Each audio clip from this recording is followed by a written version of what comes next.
Think all salaries are created equal? Think again. So many people just look at that big, juicy number at the top of an offer letter, the cost to company or CTC, and they think that's what they're taking home. But here's the thing, that number can be incredibly misleading. Depending on the industry you're in, what that CTC actually means for your bank account can be wildly different. It's not just about the total amount, it's about how that amount is broken down. It's the difference between a stable, predictable income and one that could fluctuate like crazy month to month. In this video, we're going to pull back the curtain and get into the nitty-gritty of how people actually get paid. Let's bust some myths about how pay really works across IT, manufacturing, and services. We're going to break down the components, from the fixed salary you can count on, to the variable pay that might look good on paper but is a lot harder to get your hands on. We'll look at bonuses, allowances, stock options, and all the little perks that companies use to make their offers seem more attractive. By the end of this, you'll be a pro at reading any offer letter that comes your way. So listen up, because this is important. If you're job hunting, here's what you need to know before you sign that offer letter. Making the wrong assumption about your salary structure can cost you thousands or even tens of thousands of rupees every single year. It could be the difference between hitting your financial goals and wondering where all your money went. So grab a coffee, get comfortable, and let's break it all down so you can make the smartest decision for your career and your wallet. Let's get into it. All right, let's start with the big one, the IT and tech sector.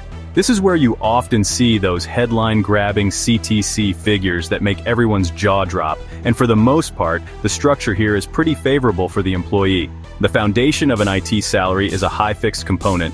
This is your guaranteed in-your-pocket money that isn't dependent on hitting some crazy target. This fixed portion includes your basic salary, your house rent allowance, and other standard allowances. This stability is a huge plus because it makes financial planning, like setting up investments or paying off a loan, so much easier when you know exactly what's coming in each month. On top of that solid base, you have the variable pay. In IT, this is almost always tied directly to your individual performance and sometimes the company's overall performance. Think of it as a bonus you get for doing a great job. It's usually paid out annually or semi-annually after your performance review. Now, it's not always guaranteed, but in a good year for both you and the company, it can be a significant boost to your annual income. It's the company's way of saying, hey, you helped us succeed, so here's your piece of the pie. It incentivizes you to work hard without making your entire livelihood dependent on it. Then we have the standard benefits, which are a non-negotiable part of the package in most established IT firms. This includes your Provident Fund contribution, which is a fantastic forced savings tool for your retirement. You'll also see gratuity, which is a loyalty bonus you get after completing 5 years with the company, and comprehensive health insurance for you and often your family. These are real, tangible benefits that add a layer of financial security. They might not show up in your monthly bank statement, but trust me, they are incredibly valuable and save you a ton of money in the long run. Now let's talk about the real game changer in the tech world, employee stock options or ESOPs. This is where things get really interesting, especially with startups and high-growth companies. ESOPs give you the right to buy company shares at a predetermined, often discounted price in the future. If the company does well and its stock price goes up, your ESOPs could be worth a fortune. It's like getting a lottery ticket that you can help make a winner. This is how you hear stories of early employees at companies like Infosys, or more recently, Zomato becoming millionaires. It aligns your interests directly with the company's success. However, it's crucial to understand the difference between the types of companies within the IT sector. A large multinational corporation will offer a very structured, predictable salary with great benefits and a decent bonus. An established Indian firm might offer something similar, perhaps with a slightly different benefit structure, but then you have startups. They might offer a lower fixed salary, but dangle a huge amount of ESOPs in front of you. This is a high-risk, high-reward play. You're betting on the company's future success, so you have to ask yourself, do you want the stability of an MNC or the potentially massive upside of a startup? Now let's shift gears and look at the manufacturing and core industries.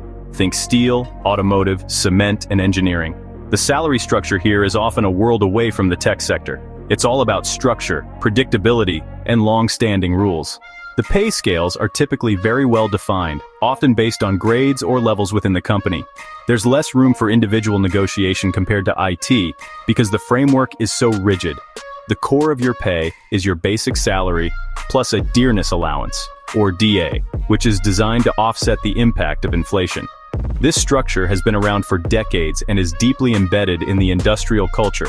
The variable component in manufacturing is also very different. Instead of being tied to individual performance reviews, it's often a statutory requirement. The best example is the statutory bonus, which is mandated by the Payment of Bonus Act. Companies have to pay this out, usually annually, and it's calculated based on your salary and the company's profits. It's less of a performance bonus and more of a profit-sharing mechanism that's regulated by law. This makes it much more predictable than a performance-linked bonus in the IT sector. You can pretty much count on this money coming in every year around festival time. This is also the sector where you see a lot of specific, job-related allowances that you won't find elsewhere. If you work in different shifts, you'll get a shift allowance. If your job involves working in potentially dangerous conditions, like in a chemical plant or a mine, you'll receive a hazard allowance. These aren't just perks, they are compensation for the specific demands and risks of the job. Overtime is another key factor. Unlike the salaried, always-on culture of some tech jobs, overtime in manufacturing is often strictly regulated and compensated. If you work extra hours, you get paid for those extra hours, plain and simple. The perks in the manufacturing sector are often very practical and designed to support the workforce directly. Many large manufacturing plants are located outside of major city centers, so subsidized canteen facilities and company-provided transport are extremely common. They might provide housing colonies for their employees at heavily subsidized rates. These benefits might not look flashy on an offer letter, but they translate into significant monthly savings. Imagine not having to pay for your daily commute or your lunch. That adds up to a lot of money over the course of a year, effectively increasing your take-home pay without being taxed. So, when you look at a CTC from a manufacturing company, it might seem lower than a comparable one from an IT firm. But you have to dig deeper. The take-home pay can be surprisingly high and, more importantly, incredibly stable. The benefits are practical, the bonuses are often statutory, and the entire system is built on regulation and predictability. It's a trade-off. You might not get the explosive growth potential of ESOPs, but you get a level of stability and security that is very appealing, especially if you value a predictable income and a clear work-life boundary. Finally, let's dive into the fast-paced world of the service industry. This includes sectors like retail, hospitality, banking, sales, and business process outsourcing, or BPO. The salary structure here is often the complete opposite of what you'd find in the manufacturing sector. It's characterized by a relatively low fixed component and a very high variable incentive-based component. The philosophy is simple. You eat what you kill.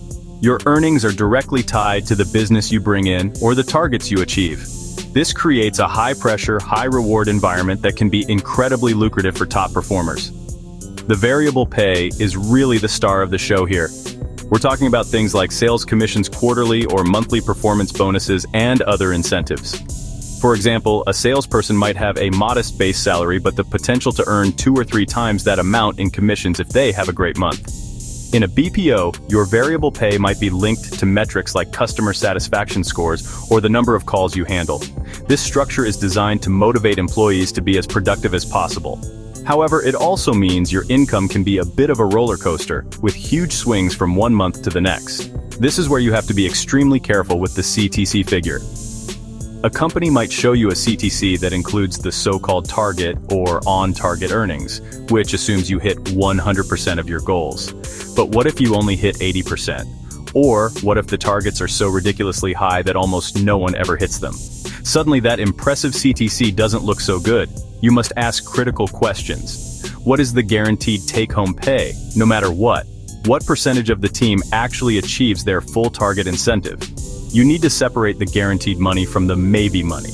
The perks in the service industry can also be a bit different, because many of these jobs, like in BPOs or hospitality, require working late nights or odd hours. Things like free cab transport home after a late shift or free meals during your shift are very common. These are valuable perks that improve your quality of life and save you money, but they're often provided in kind and don't reflect as cash in your bank account. They make the job more manageable, but you can't use them to pay your rent or invest in the market. It's important to value them correctly in your overall assessment of the offer. So, before you jump at a high CTC in the service industry, you have to do your homework. Your most important task is to understand the incentive structure inside and out. Ask for historical data on incentive payouts. Talk to current or former employees if you can. Are the targets realistic and achievable, or are they a carrot on a stick that you can never quite reach? A lower fixed salary with achievable incentives can be much better than a higher potential salary with impossible targets. In this sector, more than any other, you have to look past the headline number and understand the mechanics of how you'll actually earn your money. So there you have it, a deep dive into the salary structures of the IT, manufacturing, and service sectors. As you can see, a CTC is not just a number, it's a story about how a company values its employees and what it expects from them. The tech sector offers a blend of high fixed pay and potential wealth through ESOPs. The manufacturing industry provides unparalleled stability and practical, regulated benefits. And the service industry presents a high-risk, high-reward environment driven by incentives. None of these are inherently better than the other. They just cater to different career goals and risk appetites. The key takeaway here is to become an expert at dissecting any job offer that comes your way. Don't be shy about asking the HR department to break down the CTC into all its components. Understand what portion is fixed, what is variable, what the historical payout for that variable pay has been, and what the cash value of the benefits and perks really is. Knowledge is power, and in a job negotiation, that power translates directly into a better financial outcome for you. Your career is one of the biggest financial assets you will ever have, so treat it with the seriousness it deserves. Your goal should be to make an informed decision that aligns with your personal financial situation and your long-term goals. Don't get dazzled by a big number without understanding what's behind it. Remember, a big CTC number doesn't always mean more money in your pocket. Always ask what's fixed, what's variable, and what's just a perk. Make your next career move with your eyes wide open.